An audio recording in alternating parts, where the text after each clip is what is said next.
Everybody, welcome back to Video Game Esoterica and our continuing series Retro Revamp Rewind, where I remake some of the original videos on my channel, because right now I have a much bigger audience than I did back then, and these games are definitely games that I want to talk about and share to the widest audience possible. And today we're taking a look at Beastbusters Second Nightmare, released on the Hyper Neo Geo 64. I absolutely love this game, and I would say it's one of my favorite video games of all time. Granted, I have a very nostalgic history with it. Before we get too far involved, do me a huge favor, go down below, hit like and subscribe, and that notification bell definitely helps us out. And if you feel so inclined and want to support the channel, we have a Patreon link down there as well. Now, I've talked about Beastbusters previously on the channel, and I did an entire series on how to convert this board over to JAMA. And that is all because I absolutely 100% had to have an original PCB of this in my collection. This is running off real hardware, like 90% of the videos on my channel are. Not only is this an amazing, I'm going to call it a light gun game, but it's an XY coordinate gun game, but it's just pure nostalgia for me. It was about 2004, and I was in Vail, Colorado at the U.S. Free Skiing Open. Back in a previous life when I managed athletes for Burton, I've, coached athletes that have X Games medals, just weird stats about me. But I found this game in a hotel one night. I had never heard of it before. I put some money into it, and I probably sunk $30 in to be able to see the ending of it. And I played it every night that I had free time, to the point that I left Vail and had to continue traveling. This, to me, is just one of the best light gun shooting arcade games of all time. SNK and ADK nailed it out of the park with this. It is action-packed. It is ultra-violent. It's everything that you wanted in that late 90s arcade shooter. And it even has crazy things like this bus is just filled with maybe squid tentacles. Who knows what's underneath the ground? We just have no idea. But from start to finish, this game is in your face. There's never a moment to breathe. There's constantly enemies running at you. And the way they explode and the way you interact with them with your firearm, it's just everything that I personally love out of an arcade game. I mean, you have a zombie scaling the wall right now, and his spine is severed, and it's swinging back and forth and undulating. This feels like a real horror movie come to life, and it is by far my favorite game on the Hyper Neo Geo 64, and I would say this probably goes a little bit above the original House of the Dead to be my favorite horror arcade game of all time. And I just love, from start to finish, it's unrelenting. And just the character design, we have these nurses in these pink, costumes, and when you shoot them, half of their body explodes and intestines are just flying everywhere. It pushes everything to an 11. You have bombs that just blow every enemy up in front of you.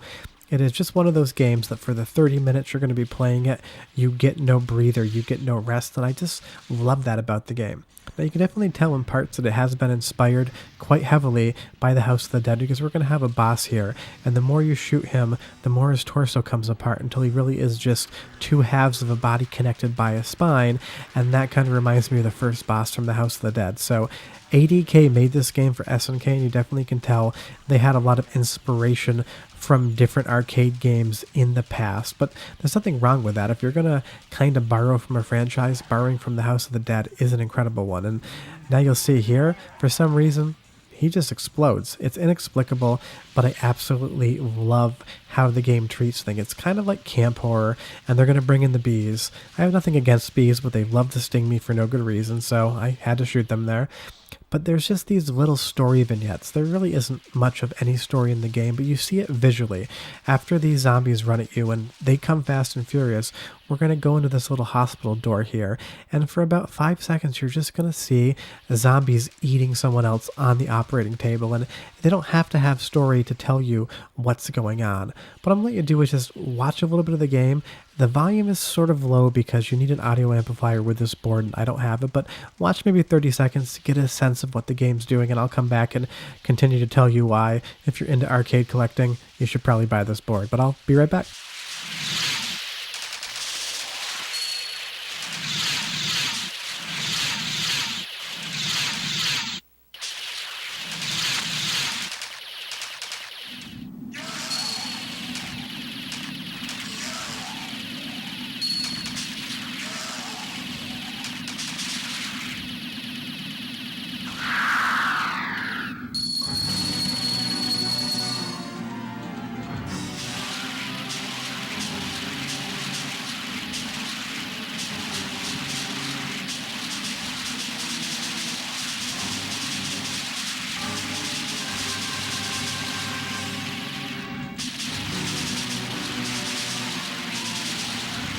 Now that you've gotten a sense of what the game plays like without me talking, I just absolutely love the next boss.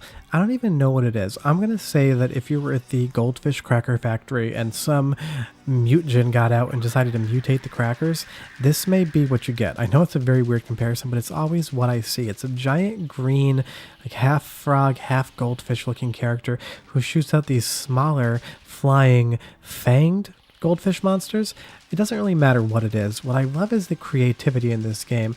All the character models are just really detailed, really strange, and it's something that I've never really seen before and don't really expect to see anywhere else. Although honestly, if SNK decided to release a new Beastbusters game as an arcade game or even a VR game, I would buy it well before day one. I'd buy like 2 copies just to make them happy and maybe compel them to make a 4th. That's how much I love this game, and the reason I'm talking about it again is 1, I just want more people to know what the game is, and 2, I just recently got in that Samurai Shodown 64 Hyper Neo Geo prototype, so I put this back on my TV and played it some more because I just really get the itch to play this game. And some games I collect, I don't play them that often. I'll play them, once a year, maybe once every 2 years, just because I've loved them, but I don't have the need to continually revisit them. But Beastbusters, honestly, it's something that I should probably just keep hooked up to a TV, so when I do want to play it, it's ready to go, because I could play this once a month and just be happy with it.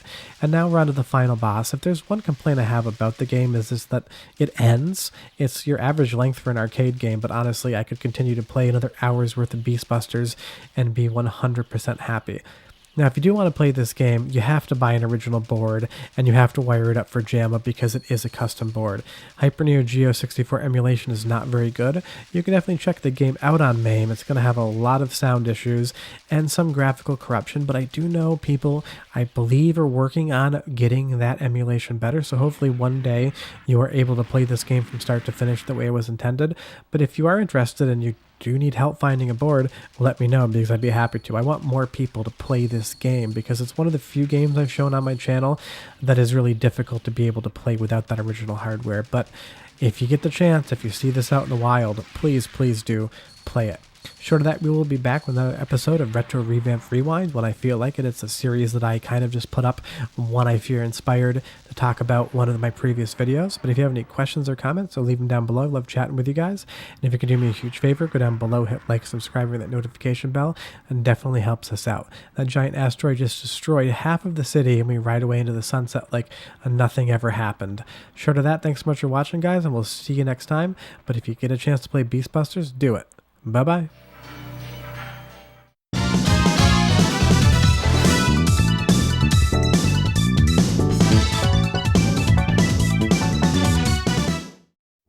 Everybody, welcome back to video game Esoterica and our continuing series on the Hyper Neo Geo 64. Today we're taking a look at Samurai Spirit 64, obviously known as Samurai Shodown in North America. It is the first of the 2 games in the Samurai Shodown series on the Hyper Neo Geo, and the games are wildly different. Granted, they're both Samurai Shodown games. They both have a slower, more methodical nature to the gameplay, but the first game in the series, which we're looking at now, has a full 3D playfield for your characters, where the second game in the series, it is a 2D fighter with 3D polygonal models. So they definitely feel much different, and when this game came out, people did not like the 3D aspect to Samurai Shodown. Or I actually think that this game, I prefer it to the second game in the series, and I'll explain why when you watch the second one, but I will talk about it a little bit here.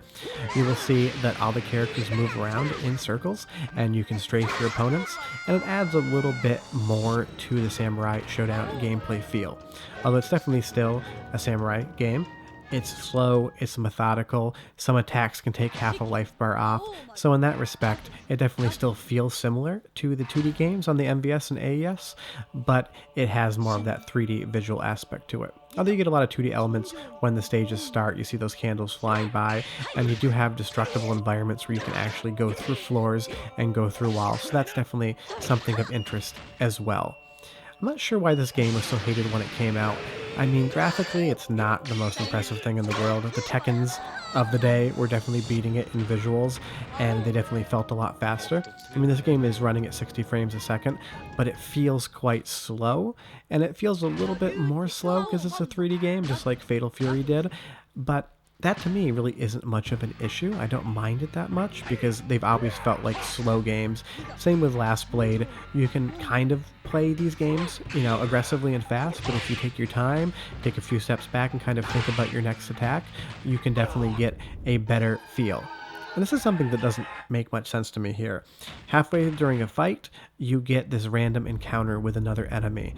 Obviously, it's just a thing that goes on, but I don't exactly know how it's triggered. It doesn't happen to me every single time. I don't know if you win the first 2 matches easily, or if you take too much damage on this match that this, fight occurs in, but it is not consistent with the matches that you bring the health from the previous match into it, so beating this character can be extremely hard. I get kind of close, but he's just going to flop on me and totally destroy me there. So it's a challenge fight for sure, but it can kind of feel unfair because if you take a few too many hits before he shows up, you're definitely going to end up in a situation where your life bar is greatly diminished and you don't have the option to really have a lot of chance to beat him. But you'll see we will continue here, and we're going to go ahead and pick a different character just to show off what else can be done in the game. And there are 2 different play styles. There's more of a power play style, and there's more of a finesse. Now, I don't know the exact names of the styles because it is in Japanese and I can't read it, but those are your 2 options. Although your character doesn't change much, just kind of the color of them, where you will see in the second version of this game on the Hyper Neo Geo, your character model can vary wildly. Knocked him through the floor there. We're on to this next area in the game. And that's something that I do like about the stages is they are semi-destructible. You can end up going through the floor or through a wall and going into a completely different arena. So it just gives it a little bit more flavor going on for sure. Now we're on to the next fight here. I will let you guys just watch this one. I'll come back in a little bit, but enjoy some of the soundtrack as well because it is quite good.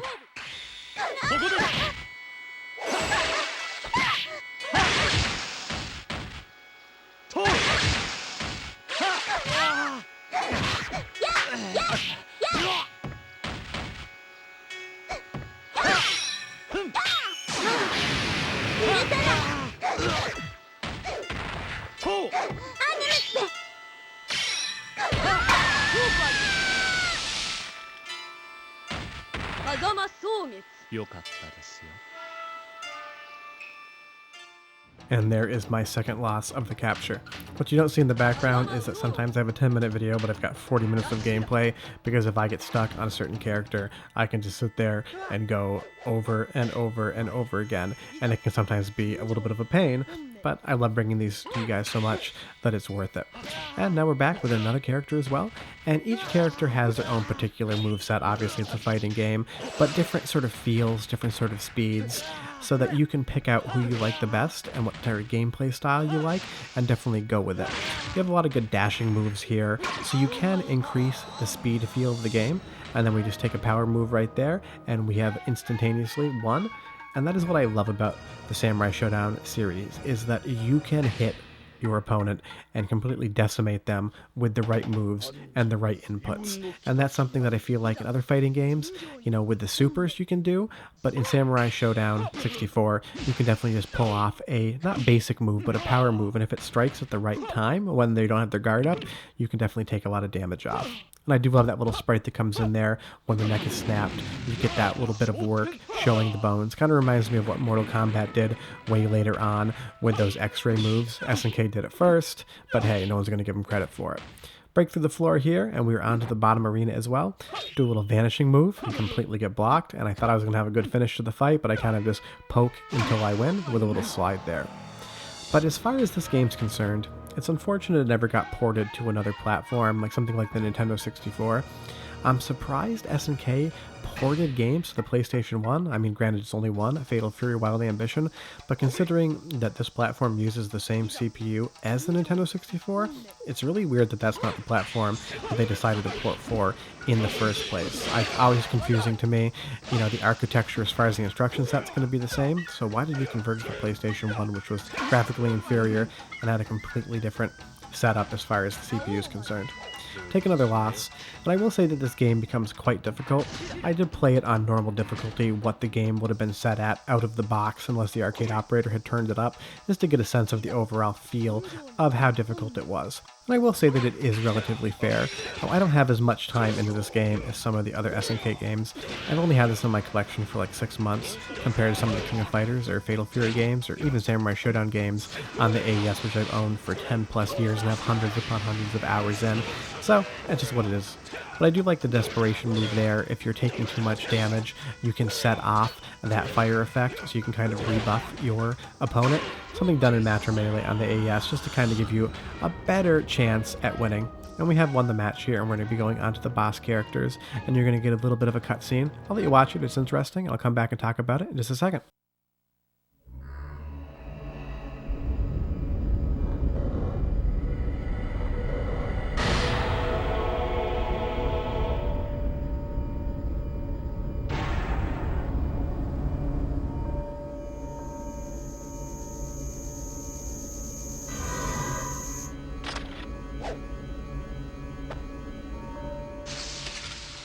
It's a great cutscene, and I do love seeing it in 3D since we're so used to seeing everything in 2D from SNK.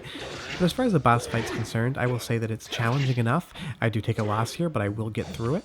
But I don't beat the final boss. Spoiler alert, it just wasn't my day on capture. I spent like 20 minutes trying to do it, and then I finally just decided it was good enough. For sure.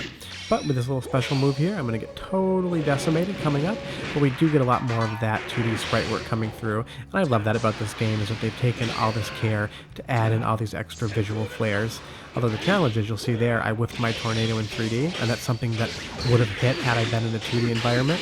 So there comes the challenge with a 3D Samurai Shodown game, is that you have to adjust how your mind works for 3D. But in the second game, you're going to see that that entire 3D aspect goes out the window, and it becomes much easier to play the game as a traditional Samurai Shodown game.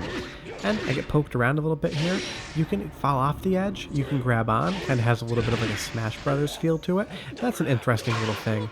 Take another loss, totally getting beat up, just showing you guys how challenging SNK final bosses can be.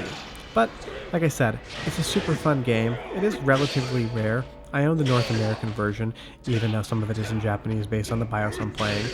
And the Japanese version isn't that easy to find either. Both of the versions can be hard to find. Samurai Shodown 64 2 is going to be the easier of the two games to actually locate. But the nice thing is here, I'm just completely coming back and totally decimating him. That was a great feeling victory. And that's what I love about the Samurai Shodown series and fighting games in general, is that when you're on, everything's clicking, and you're performing well, you feel almost invincible, like you can absolutely decimate your opponent. And this game gives me a lot of those feelings, and that's why I think it's a really great game, even if it wasn't reviewed well when it came out. Now on to the final boss here. They have two forms, but I do love the arena they're in with that kind of like Aurora Borealis vortex going on in the background. There's a lot of interesting things to be able to look at. Unfortunately, I lose against the second form. This wasn't my day to win, but I have beaten the game before, and trust me, the ending story isn't really that much to look at. Short of that, that is Samurai Shodown 64 for the Hyper Neo Geo 64. We hope you enjoyed the episode. If you could do us a huge favor and go down below and hit like and subscribe. It takes a lot of time and effort to get all these boards up and running and the captures working to get into my computer. But we will be back on Friday with an episode in our Technicality series, and we'll have a video on Sunday as well. And we'll definitely be back next Tuesday with some more Hyper Neo Geo 64 content. But thanks so much for watching. Hope you enjoyed it, and hope you guys have a great week. See you next time. Bye-bye.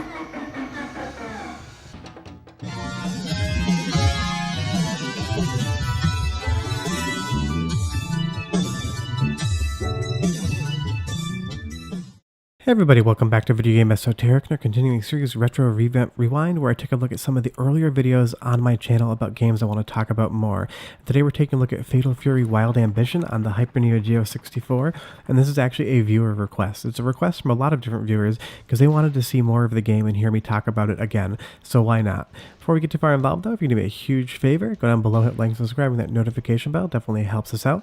And if you feel so inclined and want to support the channel, there's a Patreon link down there as well, because Terry Bogart's a member, so you should be too.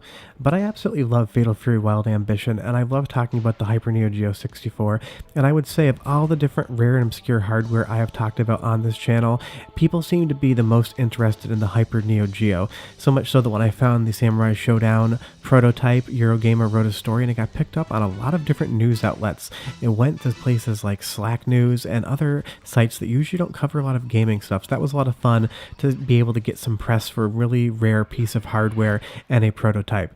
But honestly, if there's one game on the Hyper Neo Geo 64 that's going to be the most common game to find, it is going to be Fatal Fury Wild Ambition. But the awesome part about that is it's probably also objectively the best fighting game on the platform. So it's nice that the best game is also the most common game. And I would say I should apologize in advance. I feel like I maybe raised the prices on the Hyper Neo Geo 64 hardware by talking about it so much and getting news stories written, because now suddenly I'm seeing that there's a lot of price increases on the Hyper hardware. Now granted, with the pandemic in the last like 16-18 months, a lot of retro games and hardware have gone wildly up in price, but if I had anything to do with the Hyper getting more expensive, I apologize. I hate when that happens. But getting right into the gameplay, and let's talk about the game that we are talking about. This is an absolutely awesome fighting game, and I love everything about it. So much so that even the 2D background elements are spectacular, and this is really showing off the hardware capability of the Hyper Neo Geo 64 as far as 2D is concerned, because if you take a look at this background, it is in a really nice resolution. There's so much detail and so much animation. It really shows that SNK should have made a pure 2D game for the platform. But of course it's only 3D, so we gotta talk about what we're seeing. And I would say as far as 3D models are concerned, Fatal Fury Wild Ambition also has the best looking 3D on the platform. This is definitely better than something like the Nintendo 64, PlayStation 1, or Sega Saturn could put up. And even though this released in 1998, the same era that something like the Naomi was in arcades and the Model 3 still existed, it's showing that the Hyper Neo Geo 64 could push some really nice visuals when they were designed well. But as far as the fighting is concerned, it definitely feels a lot different than a regular Fatal Fury game. There's a lot more weight to your characters in 3D, and it is ever so slightly slower. But I actually really like that about the game. It's mostly existing on a 2D plane, but you can in some instances rotate around your opponent. So it feels like a traditional SNK 2D game with just a little bit of extra flair added. And that's what I really appreciate about it. It's got a ton of great characters from the Fatal Fury series, ones that are new, ones that you'll remember, but everything when you're playing the game just feels awesome. And I will say that I prefer this to something like Tekken. I would say it's on the same level as Virtual Fighter. It might not be the prettiest game for the era that it came out in, but it's definitely a super competent fighting game, because that's what you would expect from SNK. Now moving on here to Terry Bogart's stage, just all the detail in the background is spectacular. That woman cheering out of her window, the fact that the stage goes higher and there's more details that you can barely see. You can tell the developers at SNK really put a ton of love and attention into this game, not only in the backgrounds, but the 3D models, the fighting mechanics. Everything about it is one of SNK's best games in my opinion. And the saddest part, it's one of the games that the least amount of people have played. You can emulate this on MAME, it does not work very well.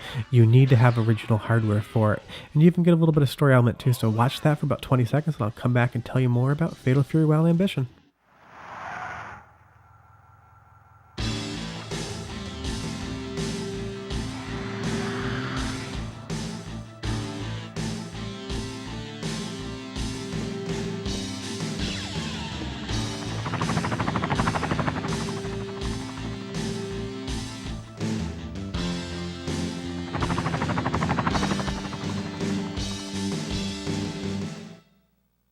You get just enough story to understand what's going on, because it's an arcade game. It does happen quite quickly, but I love that cutscene because it just shows what the Hyper Neo Geo 64 was capable of as far as the 3D models are concerned, because it seems like at least in Fatal Fury Wild Ambition, the developers are able to figure out how to push more polygons with the hardware that they had. But it's a really nice complement to the 2D backgrounds. I feel like the 3D models really marry together well with those full 2D based backgrounds, and there's definitely some parallax scrolling going on with that boat in the background, the waves coming up, and this broken ship hull here. Everything feels very 3D even when you're rotating around. There's some layer issues, but otherwise it looks absolutely spectacular. And what I would say is, if you've never played this game before and you're into collecting fighting games or arcade hardware, definitely pick up a motherboard and check Fatal Fury Wild Ambition out. You could do a lot worse, and definitely buy it before it gets more expensive, because I feel like in the next like 3 to 5 years, these are going to become games and boards that are really really actually hard to find. So if you're interested in picking one up, I would 100% do that now. But it's been a ton of fun to talk about the Hyper Neo Geo 64 and the games. It's a really special piece of hardware that obviously failed. SNK lost a ton of money on it, but it is actually one of my favorite pieces of arcade hardware to play. And that's kind of interesting. Sometimes the failures are your favorite and the ones that succeed really well are just, decent games to you. But when you're playing this game and you're playing it well, it feels amazing. And of course, if you have a friend to play with you, you both learn a different character, it opens up a ton. And I don't think you're ever going to see this in arcades anymore. I have never seen any of the fighting games in arcades. The only Hyper Neo Geo 64 game I ever saw in the wild was Beast Buster Second Nightmare, and I've already covered that twice, once on Retro Revamp Rewind and once in the original series. If you can't tell by now, I really love the Hyper Neo Geo 64. But we have Raiden coming in here as a challenger, and I will say that this game gets quite difficult as time goes on. Getting to Geese and actually beating him in the end, classic SNK, the boss is just incredibly difficult. So this game's going to put up a lot of resistance, and you're really going to have to learn to get good at it to see more of the game. What I'll let you do is the music's great as well. Watch the next match from start to finish, and I'll be back in about a minute and talk more about the game.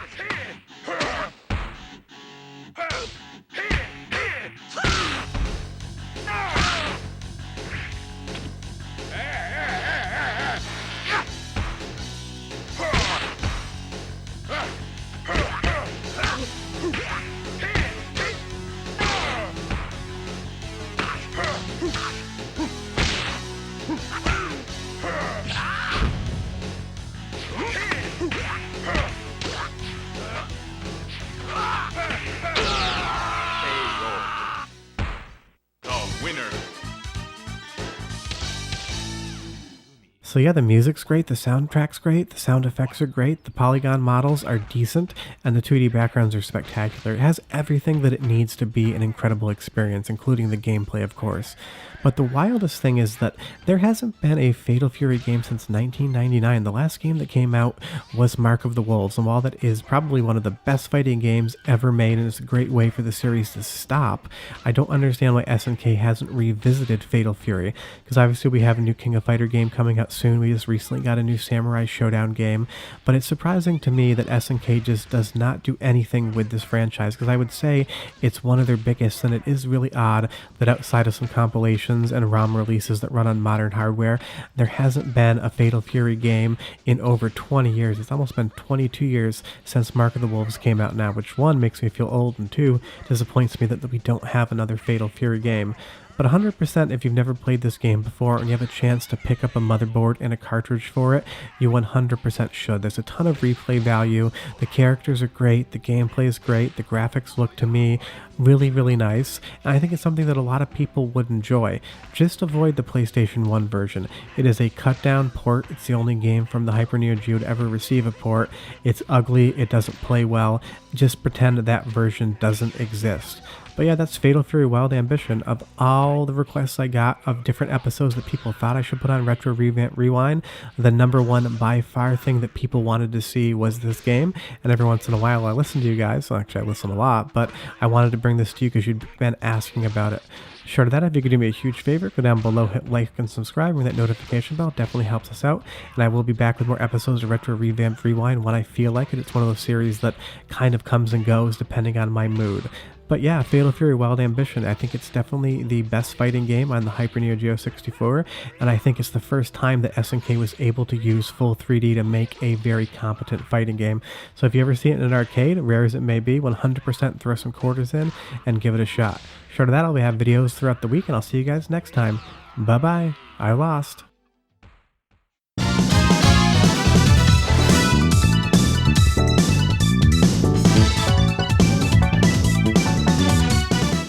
Everybody, welcome back to Video Game Esoterica and our continuing series on the Hyper Neo Geo 64. Today we're going to take a look at Offbeat Racer, the second racing game on the platform, and I would say that this is much better than Round Trip RV. Although if you are a collector for the Hyper Neo Geo 64, this is going to be one of the harder games to find, along with Beast Busters. I got my copy on an auction in Japan, and I definitely didn't pay too much for it because it was marked as untested, but I was lucky to find it. So if you're collecting for the Hyper Neo Geo 64, this game is definitely going to be one that is more difficult to find. Compared to Round Trip RV, I would say that this one has a lot more arcade racing feel to it, although there is some asset reuse, and I feel like they kind of borrowed a lot from Round Trip RV to actually make the game. You'll see we have 3 tracks, Asia, South America, and Europe, and we're going to get right into one of the races. And this game has a lot more cars than Round Trip RV. In the selection options, you have easy, medium, hard, and very hard difficulties for the cars and how they handle, but this game definitely feels a lot more fully finished than Round Trip RV. I think that's because it was the last game to come out on the platform per the dates online. I don't really know if those are valid or not, but that's what I'm going to go with. And we get right into the race here. Graphically, visually, this game definitely feels like it's a little bit more put together than Round Trip RV, and I'm sure that that's just because SNK had a better handle on the platform. This is like 18 months after they launched it, so they definitely had a little bit more experience on how the hardware worked and how to develop for it. But again, we're getting a locked 60 frames a second. The game is running very smoothly. It does borrow the concept of Round Trip RV because there are multiple paths that you can take and they do double back in on each other. You'll see if you take a look at the map in the top right corner that there are those loops there and the track doubles back, and I just slammed right into that wall. You can get flipped in this game, your car can shoot up into the air, there's larger jumps, so it definitely feels a little bit more interesting than Round Trip RV. But it still, to me, doesn't push the concept of the arcade racer far enough to be a great game. It just leaves it at being a good game. I do love that tunnel there, though, where you get all those different shadows going across the car. Even if there isn't texture filtering, even if the pixels are quite large, if you actually stop the car and look at them, I will say when this game moves at speed on a television when you're playing, you definitely don't notice it, and it is a lot of fun. So you'll see here, we have to take that right. We're going to come around this corner here, and I'm pretty sure I slam into something again. It's not easy to drive in a racing game when you're also trying to manage a capture in the background. It's just one of those things. I'm trying to make sure that the capture is working and I'm controlling it, so my driving's not great. And I jump right into this wall here, but you do get some decent amount of jumps. Although, really, the game, like I said, it's really good. It's still surprising that by the end of the Hyper Neo Geo 64's lifespan, SNK wasn't better at making games that weren't fighters. Obviously, SNK's bread and butter, even to this day, and definitely back in the 90s, was fighting games. And when we get to the fighting games on the channel, you will see that those are, presentation-wise, gameplay-wise, extremely good games that probably get a bad rap. And there you go, I just got hit head-on and spun the car in a 360. So you definitely get a lot more arcadey feel to this. But my result was terrible. I got 15th and I ran out of time. And I will say that this is definitely, just like Round Trip RV, a quarter muncher, and it is going to take your money. It takes a long time to get pretty good at it, although I do a decent job towards the end. So now we're going on to the next track here, and we're going to go ahead and we're going to pick Asia. And it's another fun one. There's a big jump in this, and I think this one's probably my favorite course out of the game, which is really funny because in Round Trip RV, the first course is my favorite course, and that one as well. So it's kind of, the first course, for some reason, feels a lot more fun in both games. And I do pick automatic transmission the entire way. I did wire up manual transmission into my control setup, but for the capture, it's just easier to deal with automatic, one less thing to deal with. And I do like that you're racing at night here. A lot of the texture work is iffy. I mean, even in Beast Busters, there's a lot of pixelation, but it can move around a lot of actual sprites. So the hardware was super competent. It would have been really interesting to see this console come home, you know, as SNK had planned, but that's just not something we got. But this course definitely feels a lot faster. It's a lot more arcadey feeling.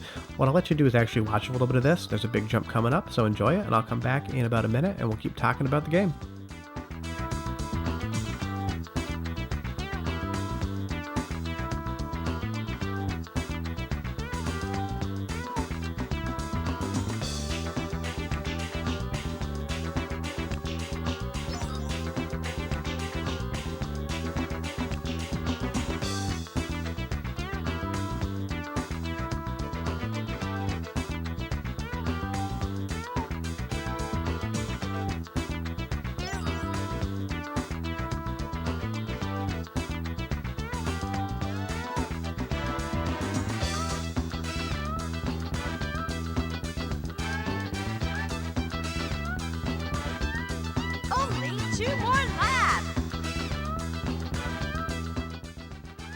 I do love the soundtrack in this game, though. SNK was always great at making tracks for their games, and Offbeat Racer is no different. But as we go over this jump here, this is what I mean when I say I want them to push the arcade aspect more. If I was in the room when they were developing this, I would say, let's just make more jumps. I want this to feel way more arcadey, and this track in particular satisfies that need of mine, where some of the other tracks don't. as much. And that's why I say it's a good game, not a great game. Definitely still happy to have it in my collection, but I wish it was just a little bit more crazy. I mean, they called it Offbeat Racer, but it definitely feels like a standard racing game. And you will see here again, I do run out of time. This game is quite difficult, although I am in 4th, so that's not too bad. What we're going to do now is we're going to go on to the last track in the game, South Africa, and that's going to have more like a rally desert feel to it. It's a good track, it's not a great track, I definitely still prefer Asia first, but I do like all the intros that you get when you're watching. You get those birds flying by, you get the commentary, everything presentation-wise is really nice. And even if some of these games aren't regarded as the best that SNK put out, you can definitely tell that a lot of them had love put into them. It doesn't feel like they were just shipping garbage to try to sell the hardware, because at this point in time, the Hyper Neo Geo 64 was definitely struggling. You can tell that they were trying their best to make these games, and it must have been hard considering SNK was definitely known as being a 2D development company. Moving over to 3D must have been a big challenge for them. Although, as a final game on the platform, I wish we had a fighter or something like Last Blade in 3D would have been really interesting to see. And as we go through this tunnel here, we get these nice little fog effects that are going to lighten up the minute we come out. So you can definitely tell that the hardware was capable of pushing around a lot of interesting visuals that you might not see all the time at home. But the hardware wasn't so amazing that it was a giant leap compared to what you could play at home, compared to what the AES was, basically bringing the entire arcade experience home to you, something that the Super Nintendo or the Sega Genesis just could not hold up to when you were able to buy those games at home. Take another little jump here, get some good air there, you see some clipping in the polygons, but otherwise, who really cares about that? And I guess that's my take on Offbeat Racer in general, is that I really do enjoy it, and I do like it more than Round Trip RV, but again, it just doesn't really push any particular genre too hard. I mean, you've got a little bit of arcade bump driving going on, you've got some jumps, but then after you get a good jump, you're on the ground for, another minute just taking corners, and the courses, while fun, aren't so crazy that you're just kind of playing around and having a great time with them. We're already back in this fog tunnel here, and the courses all feel pretty short. It doesn't take much time at all to complete a lap until you're doing the same thing over again, so the game can start to feel pretty repetitive pretty quickly. I don't think this is going to be the type of thing that I take out a ton of times to play on my Super Gun, maybe once a year or so. I am going to wire up a second control panel and a network board so I can play with friends, and maybe that'll increase how much fun is had with the game. And I would kind of say that's in general arcade racing, is that they are way more fun games to play when you do have a friend involved versus just playing against the computer, because the computer in this game, the rubber banding is huge, there's a lot of challenge involved that kind of feels a little bit cheap, or if you had a second player going on this game, I think you would have a lot more fun with it. But I think that's just racing games in general. It's never been my favorite genre, although when San Francisco Rush was in the arcades, I definitely pumped a ton of quarters into that, and I have every single version of that game. Racing in general has never been my favorite thing to do, so, my opinion might be slightly biased taking a look at this game, not only from a historical standpoint, from also just a mechanic. Finally finished a race though, we got 4th, but that is Offbeat Racer, the last game that came out on the Hyper Neo Geo 64. Definitely fun to play, but again, not the most impressive thing in the world. I do like that little effect on the wiper though when you get the mud off your car and we enter our initials there. Short of that, thanks so much for watching. Do us a huge favor, hit like and subscribe. We will be back next week with another game in our Hyper Neo Geo 64 series, and we'll have a video on Friday as well. Other than that, thanks so much for watching. Bye-bye.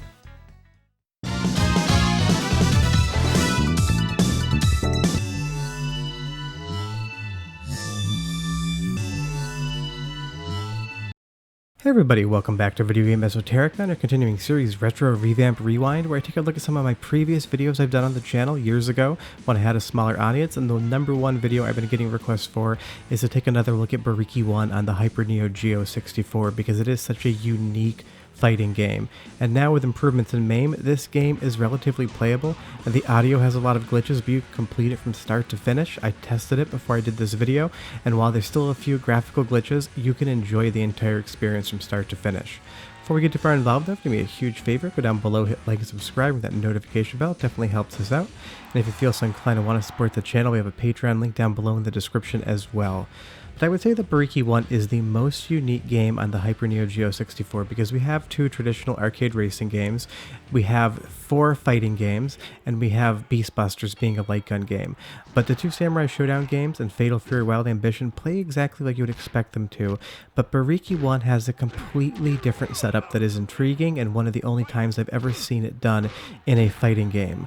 Usually your buttons are your attacks and your arcade stick is your movement.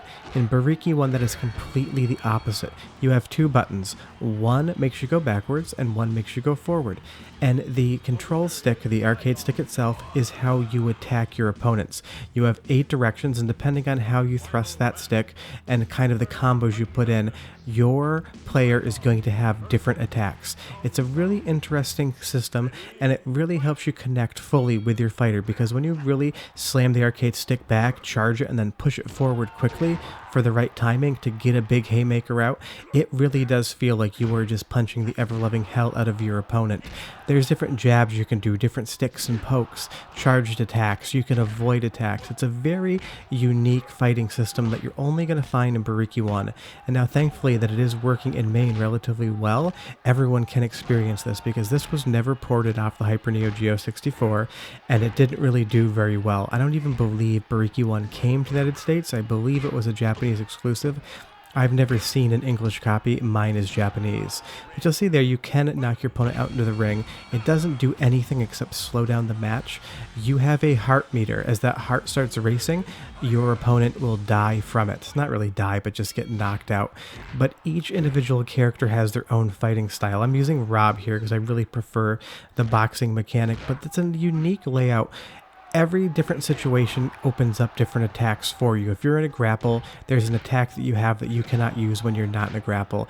If you're facing away from your opponent because you got knocked back, there are certain things you can do control-wise that are only available in that situation. But this is a very timing-heavy game. You need to attack at the right time with the right attack, because if you whiff that haymaker, you 100% leave yourself open to a charged attack from your enemy that'll knock a quarter, if not half, of your life bar away. So you really need to get into the rhythm of this game. In some ways, it actually feels like a rhythm game and less of a fighting game. Of course, you have your inputs and you have to beat your opponent, but the timing of how you do that is the most important thing moving forward in the game. But I would say graphically this game is also outstanding. I absolutely love it, and I would say it's probably the best looking game on the Hyper Neo Geo 64. These are detailed, relatively high polygon models with a lot of good texture work, because this was one of the later games for the Hyper Neo Geo 64 after SNK got a real handle on how to use the hardware compared to some of the earlier games on the system looking decent but not great. But it's just a really unique game from a company that was known for fighting games. They decided they were going to try something completely different and try to revamp the way that they created a fighter, and I think it works really well. The saddest part of Buriki 1 though is how few people have actually gotten a chance to experience this game.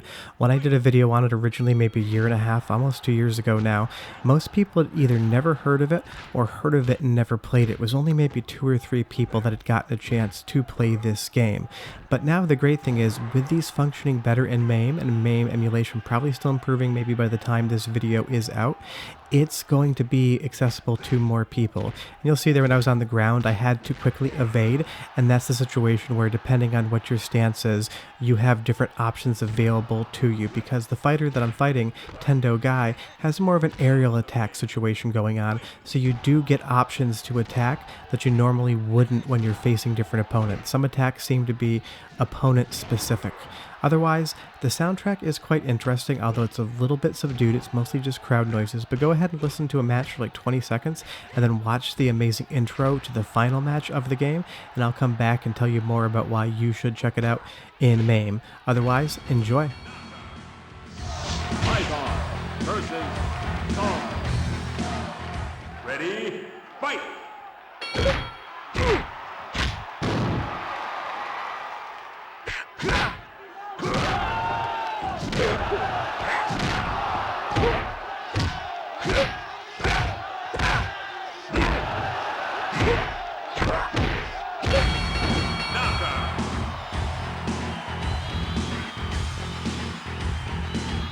The winner is Ivar.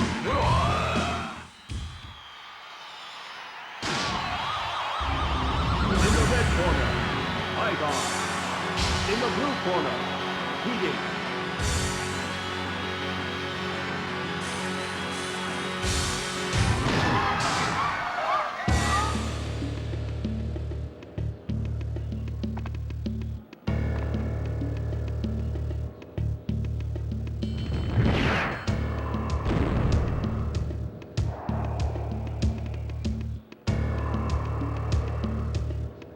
I just love that intro. It feels like you're watching a WWE ring entrance. I will say though, the final boss, Silber, is a gigantic pain in the ass.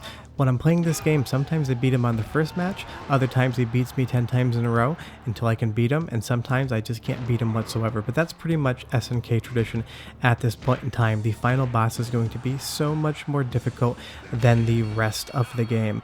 But I just love Buriki 1. It is so unique and it is so different. It was SNK playing around with the traditional fighting game formula and creating something that I think is really unique and special and should be experienced by more people. And I know that Hyper Neo Geo always gets bagged on for not having great graphics, and of course for 1998 you did have stuff like Sega Model 3 out, but all of the background visuals are impressive, all the texture work is good, those 2D flame effects on those pyres there look really nice, and the character models have plenty of polygons, so it's really not too fair to say the Hyper Neo Geo looked terrible. It just wasn't as powerful as the Model 3, but the hardware new when it was sold was also much less expensive than the Model 3, so you really can't fault SNK for trying to come in at a better price point, because that's what they did with the MVS in arcades.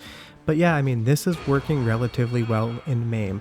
You can play Buriki 1 from start to finish and really get a sense of how that control scheme works, and I can't recommend you do it enough. But leave me a comment down below. Have you ever played Buriki 1 and seen it in arcade? I'd be quite curious. I'll be back with an episode of Retro Revamp Rewind when I feel like it, because that's how the series works, and I'll have videos throughout the week as well. But thanks so much for watching, guys. Like and subscribe, and I'll see you next time. Bye-bye.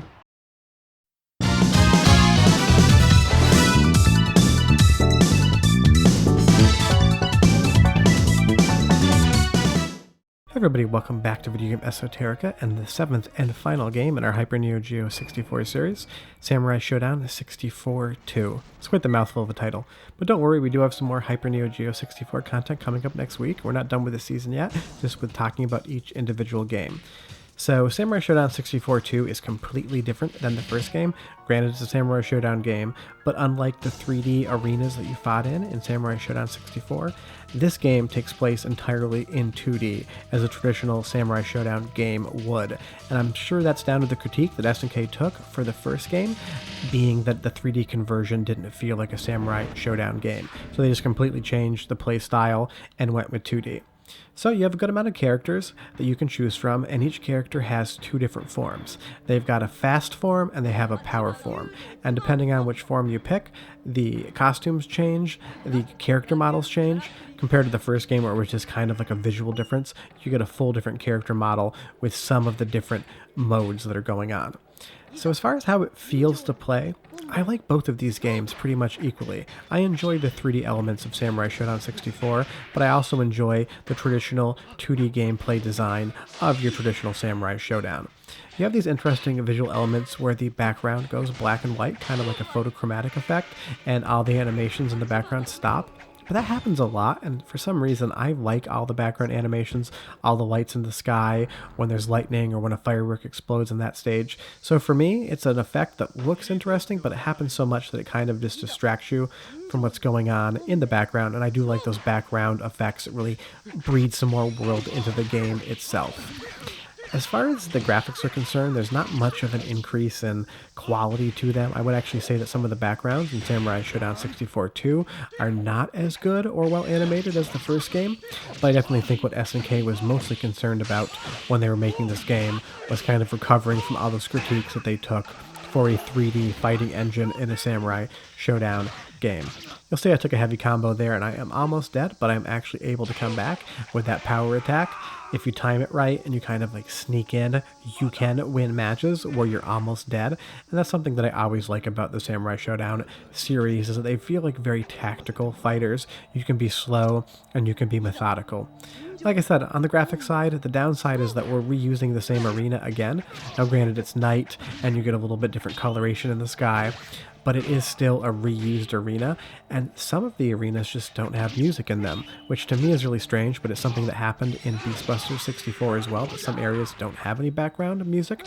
I don't know if that was for effect, I don't know if they ran out of time. The cartridges are huge, there's plenty of storage on them, so it's not like they ran out of space and couldn't fit any soundtrack. It's just some sort of effect that they decided to use. And I would say that for me, fighting without some sort of background music isn't my favorite thing in the world. I do like the stage transformations though. You have a character coming up here from the ground, and now you have all those nice fire effects in the back, and you even have some pseudo real-time lighting on that statue.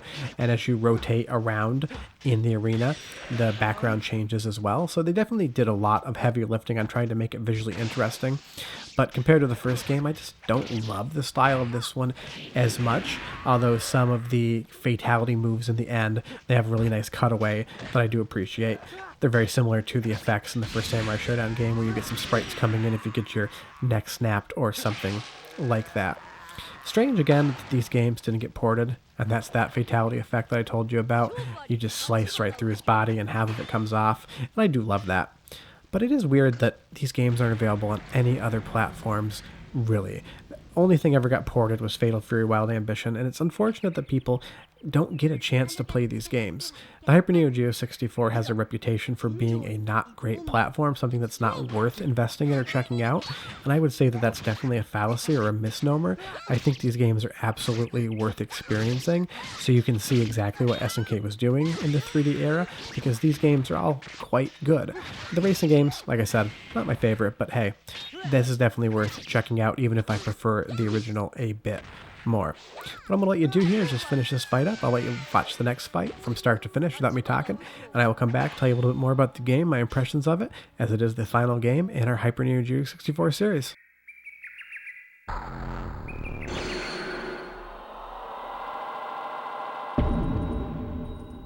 邪魔立てするな。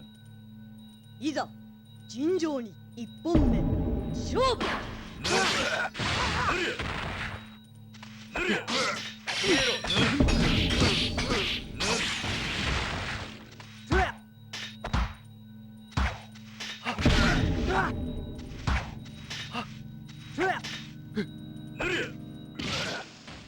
Okay, so I lied a little bit. I didn't let you watch the entire fight because it is one of the fights that doesn't have any background music, so I decided I should talk versus letting you guys sit in silence. Plus, I just want to talk about this crazy combo right here.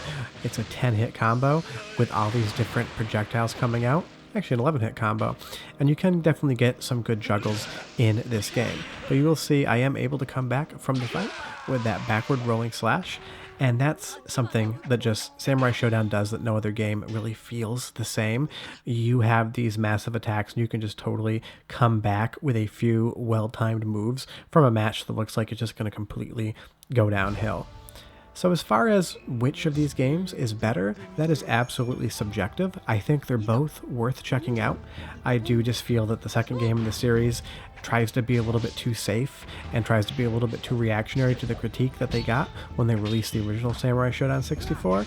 So I wish that they had pushed a little bit further. Now, I get it, they wanted to go back to 2D, and I think that's a really good decision for them because it is traditionally how a Samurai Shodown game felt and played, but I would just say that this feels not rushed, but it's not as deep, not as visually interesting as the first game in the series. It's like they spent all their time on correcting some mechanics in the game and less time on the presentation, music, backgrounds, everything like that. Although they definitely spent plenty of time making different character models depending on what, sort of fighting system you're using. So that probably went towards a lot of the time as well. But it definitely showed that SNK was quite capable of making 3D games.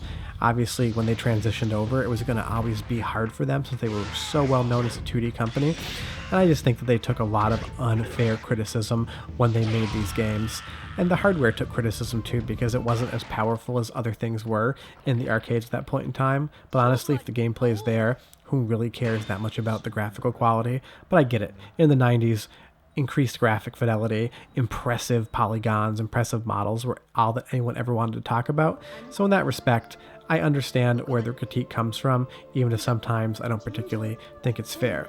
But here's a perfect example again. It's the same arena again with just a different color, and that's what I mean when I feel like SNK didn't push as hard as they could have with this game, because while it's an excellent game and nitpicking, you know, the diversity of backgrounds is probably a little bit unfair, it is something that I notice and something that every time I play, I just want a little bit more diversity in what I'm looking at. But go ahead and watch the rest of this fight. I'll come back, talk a little bit more about the boss, and close out the final game in our Hyper Neo Geo 64 series.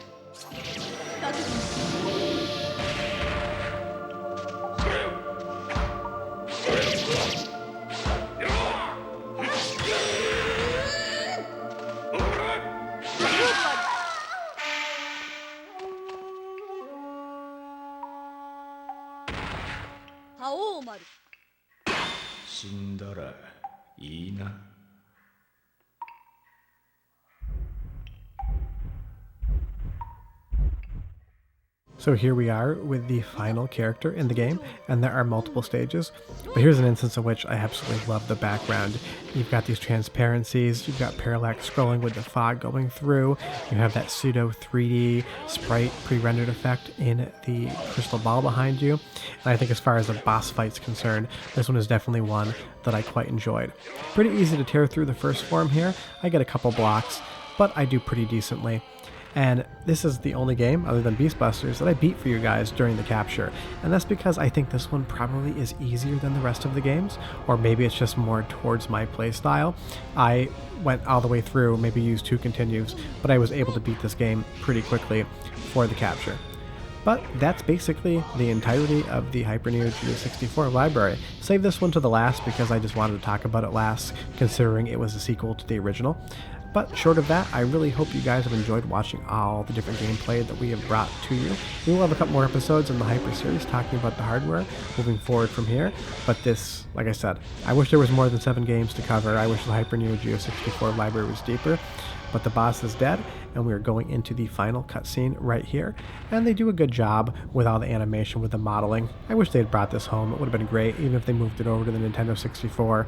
Maybe not the PlayStation 1, because graphically couldn't handle it. But my recommendation is you check this game out.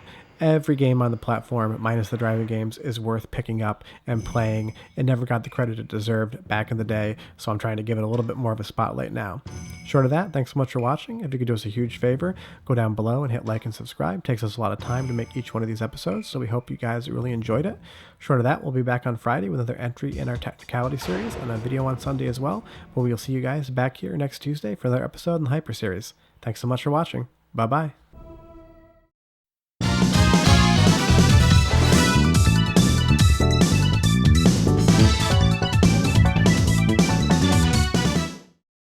Hey everybody, welcome back to Video Game Esoterica and the continuing saga on exactly what this Hyper Neo Geo 64 cartridge is. And you'll see from the intro there, that little graphic aberration, this is not the final retail game for Samurai Shodown 64. This is a prototype or a beta for the game, and it represents the first time a Hyper Neo Geo 64 beta or prototype has ever been found. It's honestly the first time any sort of development hardware for this platform has ever appeared.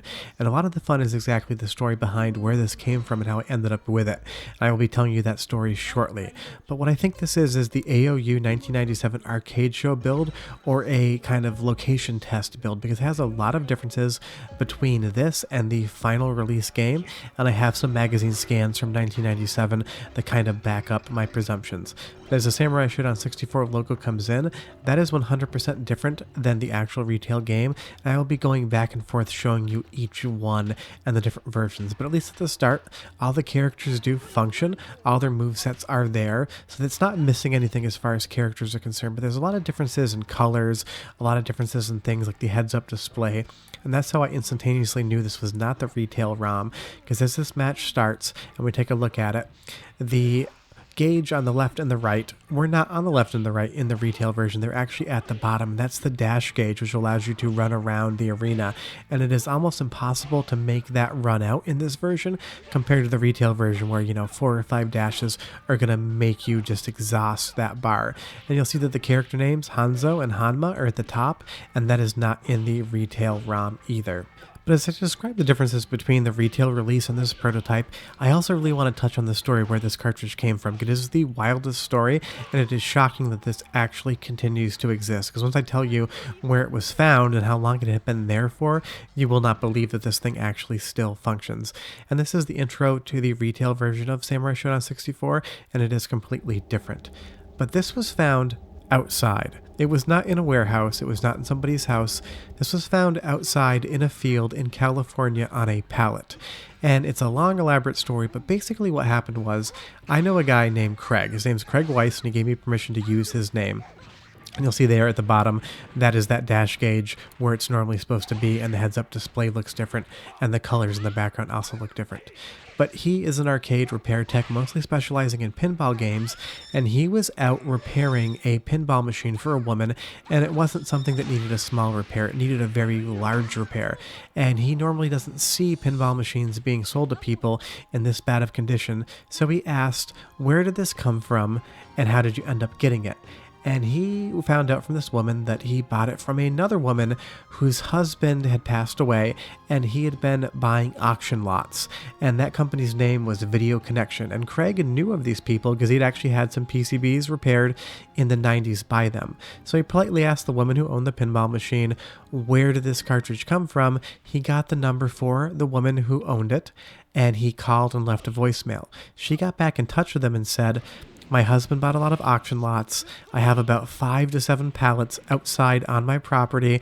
There are some trees on some of them that have fallen from some blackberry bushes. And this is the story. I'm just telling you as it is. But if you want to come out and check and see what's in there, you're more than welcome to look through it and make me an offer. So this cartridge was on a pallet wrapped in plastic with a tarp over it, and it had a tree on top of it. And it had been sitting outside in the elements in California for what I presume to be around 20 years. And that is just crazy. I mean, this still works, and it was outside. This isn't something that comes from a private collection. This isn't something that came out of Japan that had been sitting in a shelf for, 15, 20 years. This cartridge was sitting outside in the elements. And now that we go back to, the retail release with those bars on the bottom, there are a lot of differences here. A lot of it is in the color and the presentation. And I would say that you'll see here, the camera is also much more zoomed in. SNK probably realized that the camera was a little close to be able to deal with all of the environmental things like that rope bridge there. So in the retail ROM, they actually brought the camera back out a little bit further to make it a little bit easier to play. And what I'm going to do is I'm going to show you guys a side-by-side comparison so you can see exactly how that camera does look. On the left, you have the prototype, and on the right, you have the retail ROM, and you can 100% see the major difference in the camera. But you can also see that they've changed the color temperatures of that bridge. There's a little bit more texture in the wood. So this is not placeholder art, but I would say that it's definitely not 100% finished. But you can see even in the heads-up display where the names are, what those gauges look like. Everything has changed a lot, and you can just see how unfinished this prototype cartridge really is. And if we go back into the character select screen, we're taking a look at how all those characters work. We have slash and bust, and those are in English. The prototype seems to be all in English, where my retail cartridge is in Japanese, and that's all based on the BIOS, just the same way that a Neo Geo would work. Both regions are on the cart as far as the language is concerned. Depending on what BIOS you have, you're going to be controlling it that way. But this just shows up in English, so I don't know exactly why that is until I dump the ROMs, why one cartridge is in Japanese and one is in English. But Craig pulled a bunch of stuff from this haul. He had a bunch of new old stock Hyper Neo Geo 64 fighting motherboards. He found a lot of marquees and a lot of cartridges. But so far, this is the only prototype cartridge that has been found in this haul, and he seems to think that there's really not much else to find out there. But it is great to be able to actually have this and take a look at it. And you'll see here or there, this duel where you have to button mash. That happens a lot in the prototype. I've never seen it happen in the retail game. I know that it's technically in there, but it seems like SNK and the coders reduced down the amount of times that actually would be possible to achieve in the game. And you'll hear now the volume is a little bit lower. I've had some issues with the sound ROMs. I had to pull all those RAM riser boards. Actually, they're ROM riser boards. They just look like RAM sticks to me. and clean them. So every once in a while, there is some audio dropouts, but that's just down to the fact that it needs to be cleaned a little bit more. But to see again, as we go to the retail release, the colors are different and the camera is zoomed out more. And I would say that I think I actually prefer the camera a little bit closer in. It feels a little bit more intimate and a little more Samurai Shodown to me, but I'm sure SNK was smart by pulling that camera back out just because it allowed you to see more of the arenas that were going on. But all the stages still exist in this game. Nothing stage-wise. There's no brand new stages. There's no missing stages. And you'll hear I've laid some audio on top here because this is one instance where I didn't have any music or sound effects for the stage, but I've rectified that since then. But as we move over to the retail release, the ground looks different. The coloring is different. But this is really interesting just to take a look at because, like I said, this represents the first time any beta or prototype for a Hyper Neo Geo 64 game has appeared. And interestingly, it is missing a lot of fundamental story elements, which is to say that there is no story whatsoever in this prototype cartridge. Here we're taking a look at the retail release, and we finally got to the boss arena, and that does not exist in this cartridge that I was sent. There are no mid-boss battles, there are no final boss battles, there is no story. This is just a gameplay demo, and that's why I really do think that this came from the AOU 97 show, where it was on location test in the US at that period in time. Because interestingly, the cartridge that I showed in the previous video, and I will link that in the description below, has a tag on it that has a date of 2000. And I do not believe that's when it was tested, but SNK US closed their office in the year 2000. And what happened was, apparently the person that owned Video Connection did not purchase this in the US. They got this from an auction from China from an ex-SNK employee. Now, I do know their name, but because I haven't been in touch with them, I'm not able to really say what it is because I don't have their permission. And you'll see just previous that the game just gets a game over screen when you get to that final boss area, where here in the retail version, we get a mid-boss as well. So it's kind of unfortunate that those boss battles don't show up in this prototype, but it makes perfect sense because the game clearly was not done. This was either a location test ROM or it was that AOU 1997 demo ROM. So it's a little bit of a bummer that it's not a little bit more complete, but as far as from a preservation and being able to show you guys exactly what it is, it makes perfect sense and I don't mind so much. But I do love this mid-boss battle in the retail ROM. But a lot of what's different in this game, interestingly enough, is the color scheme. Here we're going to take a look at the character select screen. You're going to see that, kind of stencil mountain range going by in the background. And when I show a side-by-side comparison between the retail ROM and this prototype ROM, you're going to see that the colors are different. And pretty much across the entire game, the colors change between the prototype and the retail version, and there's a lot more texture in the floors and the backgrounds in the prototype. And you'll see here too, all the shadows in the prototype flicker and flash, and it definitely doesn't run as fast frame rate wise as the retail version does, so I'm sure they were still optimizing the code, and you get things like these graphical glitches with those shadows. But how do I know where this came from? I'm using resources from the 90s. You'll see here in the screenshots that dash gauge is still on the left and the right, and these are all different preview versions of the game. Again, that dash gauge being in different spots. And that's how I know at least when this came from, because these are early 1997 previews, and even if you take a look at the test menu, this is the retail version 1.0111, and if we go over to the test menu in the prototype ROM, it is the most basic thing ever.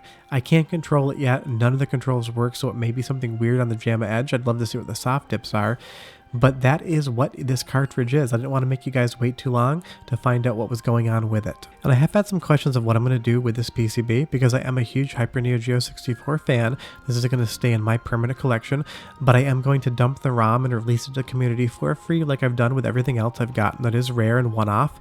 I can't promise I'll do it soon because there are 96 different chips that I need to deal with, but when I actually figure out how to get the content off of this board, I will be releasing this for free for anyone to enjoy.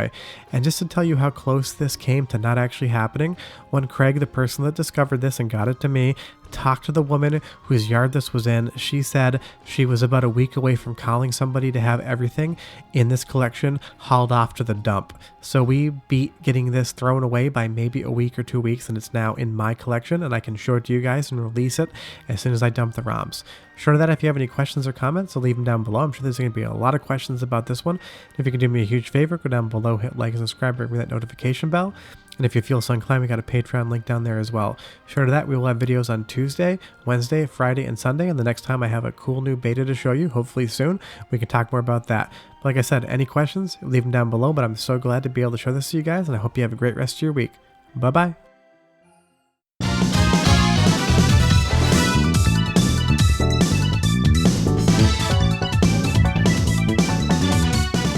Everybody, welcome back to Video Game Esoterica and our season on the Hyper Neo Geo 64.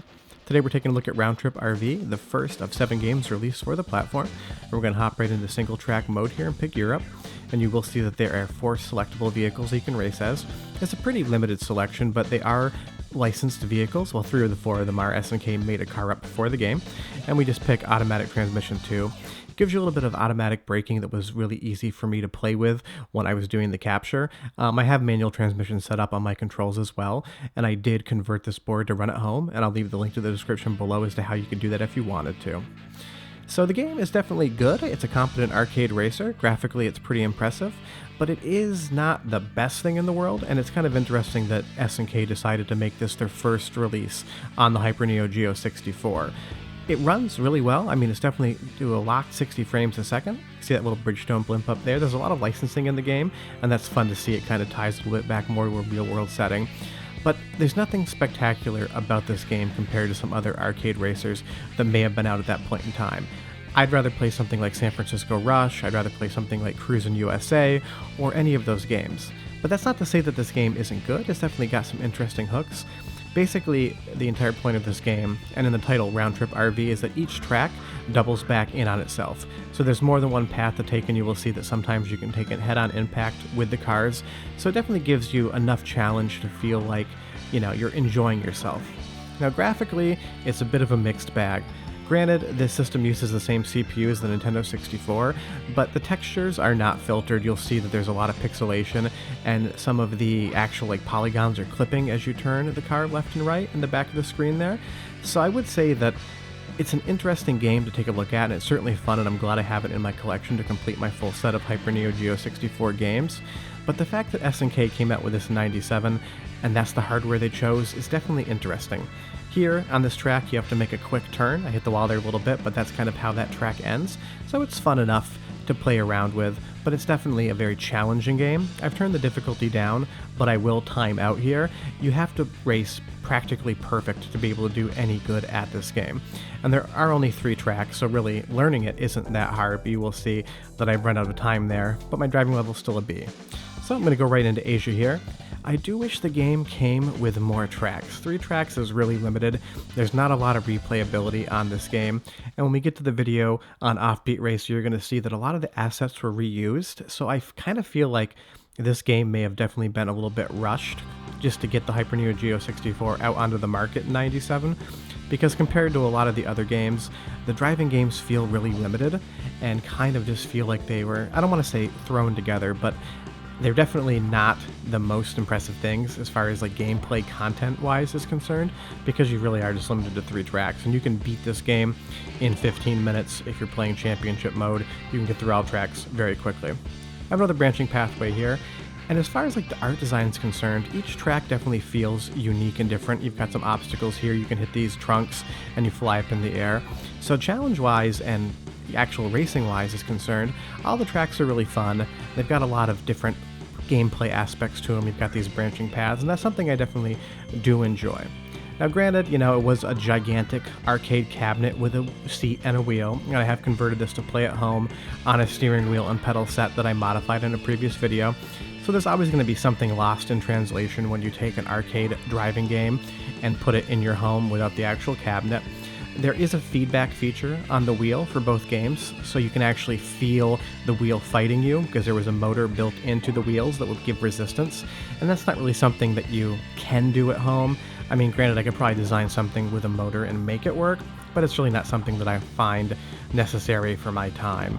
But it does lose a little something. But you'll see all those buildings in the background there. The system can definitely throw a lot of polygons around, but the texture filtering is poor. I mean, you have something like the Nintendo 64 that had really blurry but smooth textures, where Hyper Neo Geo 64 kind of went with a more, the textures are better looking, but they're not filtered. But had the system come out in home consoles, I can't say that it would have been much more impressive than something like the Nintendo 64, although really frame rate wise, I haven't found a Hyper Neo Geo 64 game that doesn't run at 60 frames a second, so that's definitely something to think about, that the system did have a lot of power as far as that was concerned. What I'll let you do here is just watch a little bit more gameplay. I'll come back in a minute or so and talk more about the game, but just listen to the soundtrack because it is quite good, and we'll be back in a second just to talk more about it.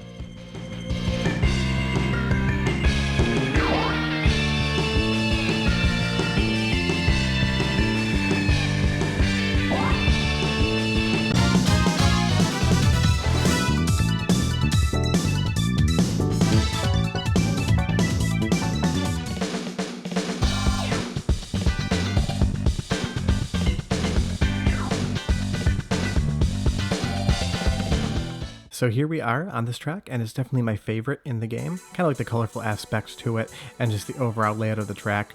You get some really good jumps in it. And it's interesting, I would have enjoyed this game more if they kind of hyped up the jumping aspect to it. Offbeat Racer does that a little bit more, but I kind of get San Francisco Rush vibes to this, except you don't get those crazy huge jumps, those unrealistic, crazy physics things that you would get like a San Francisco Rush game. So it kind of straddles the middle line between an arcade racer and something a little bit more fundamentally basic. I wish they'd either gone in one direction or the other. There are some shortcuts on the track, you'll see I hit the wall there, but the shortcuts don't cut out much time compared to something like San Francisco Rush, where the shortcuts can basically put you on almost a completely different track, it feels like. Where this game, you'll see here we're coming up on a jump. They're fun, but they're not huge, so it kind of, I just wish they had pushed this whole game further. Where, you know, their fighting games and Beastbuster 64 were definitely really interesting and definitely had a lot going for them. The two racing games feel like they're straddling the line between two different genres of arcade racer, that kind of like hyper unrealistic San Francisco Rush versus something more like Cruisin' USA, where you're not taking massive jumps because you get these hills here, and if I go in a little fast here and I hit the tree, you definitely have to slow down for some spots, use your brakes. Generally when I'm playing an arcade racing game, I kind of forget the brake exists, but on this game you definitely have to remind yourself to use the brake, because taking corners like this, if you go too fast in, you're just going to completely lose your handling and you're going to be eating the wall pretty much the entire time. But I guess my overall impression of Round Trip RV is that it's good. But the issue is SNK makes great games. They made amazing 2D games on the Neo Geo, MVS, and AES, and Hyper Neo Geo 64 just didn't launch with a game that was that amazing to look at. There were so many options for racing games in the arcades in 97, 98, so for SNK to push this out and think that this was what they wanted to show the public of what their new hardware could do is really strange to me, and I guess that's my confusion when I play this game, is that everything about it is good, nothing about it is great, and that's a really strange way to launch a new hardware platform. It's something that's really not going to make a huge impact in the arcades considering the competitors they were up against at that point in time. And I think that more than any reason is why the Hyper Neo Geo 64 didn't really succeed. You know, SNK was well known in the arcades and even in the home market for amazing arcade games, you know, perfect fighters, really fun experiences. And with the Hyper Neo Geo 64, obviously SNK was a 2D company, so I think part of their issue was that how did they translate their development skills into a 3D game, and this is their first attempt at something like that, and it definitely does show. But it's a really fun game to play. From a historical standpoint, it is still a really good arcade racer, and you cannot play this on any other platform. It was never ported. MAME emulation of the Hyper Neo Geo 64 is barely functioning. The audio is absolutely abysmal and will give you a screaming headache. So outside of an original board or an original cabinet, this game is definitely something that you're not going to experience, and I haven't seen a Hyper Neo Geo 64 game or arcade board in the wild since like 2006 when I played Beastbusters in Colorado, so it is very possible that this game may never be seen again outside of if you are a collector of arcade things and that's what you want to do.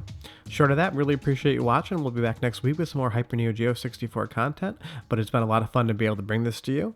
There we go, we got second. I mean, we got a driving level A, so it definitely is something that you can get good at. I'm really glad this game is in my collection, and I'll definitely never get rid of it. But thanks so much for watching. Take a look at the little name selection screen here. I do get to put my initials on when there's a little cute car. But have a great week. We'll see you next time. Bye-bye.